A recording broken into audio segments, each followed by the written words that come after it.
Hey everybody, Mark over at Twinger's Turntable. Cheers everyone, hope you're all doing well. Yes, I do change my clothes. You probably saw my other video before you're seeing this one, but they were done around the same time, just for the record. But as I promised in that video, I wanted to jump back on here and show some of the vinyl that I picked up in the past. Jesus man, it's probably a good 6 months or so. I hope you can hear me okay. I'm listening to some of my buddy Mickey in the background here. His first album, Hello My Brother, incredible. I've also got his other one there, Address the Elephant. Looking forward to some new stuff from Mickey one of these days, who knows, but it's all good stuff. Anyway, I should say, if you're new to my channel, welcome. Twinger's Turntable. Thanks for stopping by, I really do appreciate it. Those returning, I appreciate you all doing so, and it's awesome. But yeah, like I said in my last video, I just wanted to sit back and show some of the records I picked up in the past several months, really, and it's probably going back to Christmas, thereabouts Christmas. Those familiar with my channel, you know that that time in the year was there was a lot going on. Let's just leave it at that. So I didn't get a chance to do very many videos. Records that I picked up, I wasn't really showing. And speaking of that, there was a couple I showed in my last video there you saw before I posted this one, because it was just easier to post that one first. But I forgot to show one of the records I got, and it was the debut by Exodus, Bonded in Blood. So I'm sitting pretty far back here, but hopefully you can see that. I'll take it out of the sleeve, although that won't matter because I haven't even taken it out of the shrink. So classic thrash album. Had this back in the day, and many of my buddies as well, but never on vinyl. So finally they reissued this, I think just this year, and so when I saw that, I jumped on it right away. Well, I didn't jump on it, it was a birthday gift, so, but my bestie knew that I wanted it, so. And I also showed that Celtic Frost and the White Stripes. The album I couldn't think of was Icky Thump. Of course, I thought of it as soon as I finished making that video, like I always do. Those are three that I picked up in the last few months. Some of these other ones, they're various. Most of them are online. Others I picked up in local stores, just used stuff that I didn't have in my collection on vinyl. So let's just jump into it. Some of these I haven't even opened the shrink wrap yet. The Black Keys. I dig some of their stuff, not all of it, and I do have to listen to it in I guess I have to ration it. I can't listen to too much of it. It's just kind of, I don't know, I like that sound. They're very blues based, but it's a garage, lo-fi. I guess that's how you would describe it. Which one is this one? It's Delta Cream. So, and most of these, if I pick them up, chances are they're during these clearances they have or sales, and because there's no way, with some of these, there's no way I would pay more than 30 bucks, and I'm talking Canadian. So if let's just put a cap on it, 25 bucks US is probably the most I would pay for a large portion of these. Not all, there are exceptions to everything. So another one I grabbed was War Paint by the Black Crowes, and this was a reissue as well. It's on that splattered vinyl, red splatter. Not one of their stronger albums, but I like anything the Black Crowes did, so when I saw that one on sale, it was one I had to have. I've had it on CD, like I said.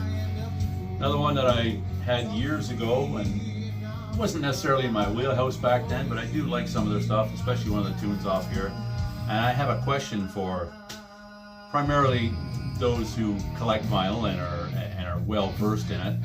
I got this one, and it was $5. So, you know, I looked at it, but not that closely. I got it home and I realized I think this one might be a victim of, or the subject of those flatteners. When you get a warped record and there's flatteners, and I'm not sure what the consequence, if any, it has on records, or maybe this was just somebody's home brew, because I've seen all kinds of things, as you probably have on YouTube, where people take glass, put it in an oven, heat it up, and flatten a record. That can't be good. That's all I know. I mean, it's not what I know, it's what I think. I just can't imagine that being good. And when this one starts off, it's got a really sound to it, when the music starts, it overpowers that, but in between tracks, it's the same thing, and I don't think, I can tell by looking at it that something is amiss. But anyway, it's The Swing by NXS, their 1984 album, and I always like that tune on here, Original Sin, I think it's called. But I'm gonna take this out of here, and maybe I'll hold it up close so you can see. I don't know if it'll show up though, that's the thing. I should have played it, just did a needle drop. Put my cheaters on here, bear with me everyone. Yeah, Original Sin, but it just looks odd to me, and I guess if I could use a comparison, it's almost like something that has a coat of wax on it. I mean, I know that's not it, but could that be? I mean, I don't think, but I did give it a spin clean, and I don't have any means to clean it any further than that. I don't have an ultrasonic or anything like that, but I mean, it sounds fine outside of that, the initial run-in, the running groove. It's got, I don't know how to describe it, just a lot of noise in the run-in. So I think that's probably why, because I usually don't see this. In fact, I don't know if I've seen it very often to start with, but for $5, I took a chance on it. And there you go, another one that was, I think it was 20 bucks or so. They're okay. I don't mind these guys. It's I'm not going to show you the cover. It's the Dwarves. The Dwarves Must Die. I think this is from 04. Let's see if there's a date on here. Yeah, 2004, the 2013 reissue. But yeah, the Dwarves Must Die.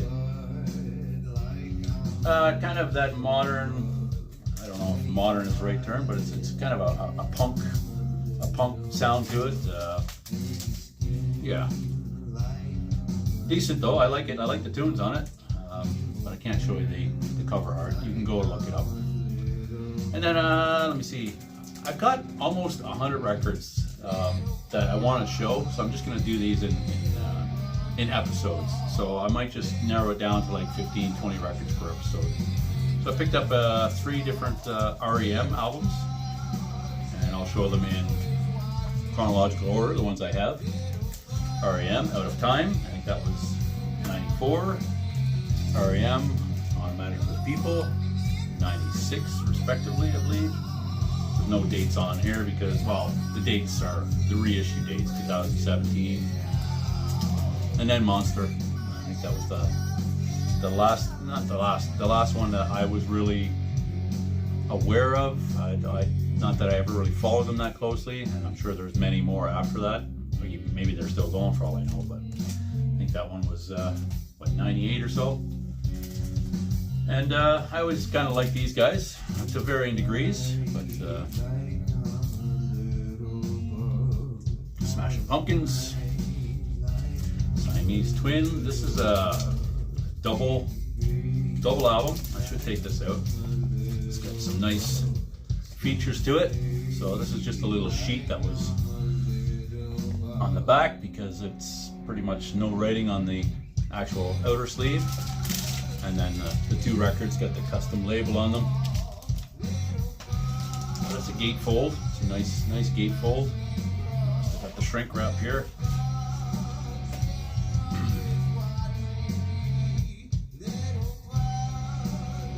It's essentially the same as the CD, if I recall, the artwork anyway, just larger. And then the inner sleeves are custom, although they're not lined with any of the poly. So I've got my own sleeves. Obviously, I usually do that. Put them in my own poly-lined sleeves. Put that over there now that I made a friggin' mess. And what's the hype sticker say here? Smashing Pumpkins, Siamese Dream, one of the most influential albums of the 90s, remastered and reissued for the first time on 180 gram vinyl. As if that means anything. I don't buy it myself, but includes Today, Disarm, and Cherub Rock. Cherub Rock. Cherub. Good rockin' tune. I like some of this the Smashing Pumpkins stuff. And then I was just talking about some of this stuff with my buddy Trevor there, some of the solo stuff from Jack White, Border House Blues, this one, Third Man Records, Boarding House Blues, right? Yeah. So I picked that one up quite some time ago, and yeah, really dig Jack White and all his various solo projects, and like I said before, in the White Stripes album, the Rock on Tours, Dead Weather and all that. And then I saw this for 20 bucks, so I jumped on it. This was a while ago too, because I never had it on vinyl. I've always had the cassette or the CD, but it's Speak of the Devil, Ozzy, right? All Sabbath tunes. Brad Gillis, after Rhodes' premature demise, departure from this world. But yeah, it's just got the inner sleeves, like I said, and for 20 bucks I took a chance. Doesn't sound too bad, but it's certainly probably in that very good plus, at best very good plus. I don't even know if I were marketing it, I would say very good. That's just my standard anyway. But yeah, it was something I didn't have, and always dug this live album. Even if it is all just Sabbath tunes, well, I mean, not even if it is, I love Sabbath obviously, but even with Ozzy doing Sabbath, you would think, you know, to me it's still not Sabbath. I mean, especially this album, it's always been one of my issues with it, is I've never even counted it as an official Sabbath or Ozzy album, just because you can certainly tell when, for all due respect to Brad Gillis, you can tell, you know, it's not Iomi, it's, you know, it's not even, you know, that's just my opinion on that anyway. So there's What's That. I think that's about 1, 2, 3, 4, 5, 6, 7, 8, 9, 10, 11, 12, 13. So I'll leave it at that. 13 is enough for each episode. That's what I say, 10, 15, 20 at the very most. If I got more time, I might show in a video. But so that's getting through the first little stack, and I'll leave it at that. Hopefully you enjoyed that. I enjoy doing it, and I hope to get back here. It's coming into the summer break with the grandkids, and I know I said recently it's usually not as busy for me, except with the exception of being when they're here. So when I do have the grandkids here, I pretty much do no videos other than the maybe short periodically, but that's about it. I won't be doing any of the long form videos while they're here, and they're going to be here next week. So maybe before then, during the week, I'll get 1 or 2 more of these loaded, and we'll see. But that's about it. Cheers, everybody. Enjoy the rest of the weekend, the rest of the week, the coming week. And we'll see you again before too long, I hope. And I'll be, of course, watching out for your videos as well. I enjoy doing that. That's often what I do when I'm down here listening to tunes. I'll pop on your videos and kind of hang out. So that's it. Like I say, enjoy the rest of your day, your weekend, and the coming week, and I'll see you again soon here at 20 Stern. Take care, everybody. Cheers. Just a correction. I just want to do a quick amendment on that about the Smashing Pumpkins vinyl, the double vinyl. It did come with polyline sleeves. They were inside the jacket. Yeah. So I remember it wasn't a cheap one, so that would have surprised me. But it also came with the liners with the, you know, the lyrics on it and whatnot. But yes, it did come with the polyline sleeves. So there you go. Just wanted to correct myself, and I'll edit that in maybe to this video, and well, you won't know that. That's just the way it'll be. Cheers, everybody.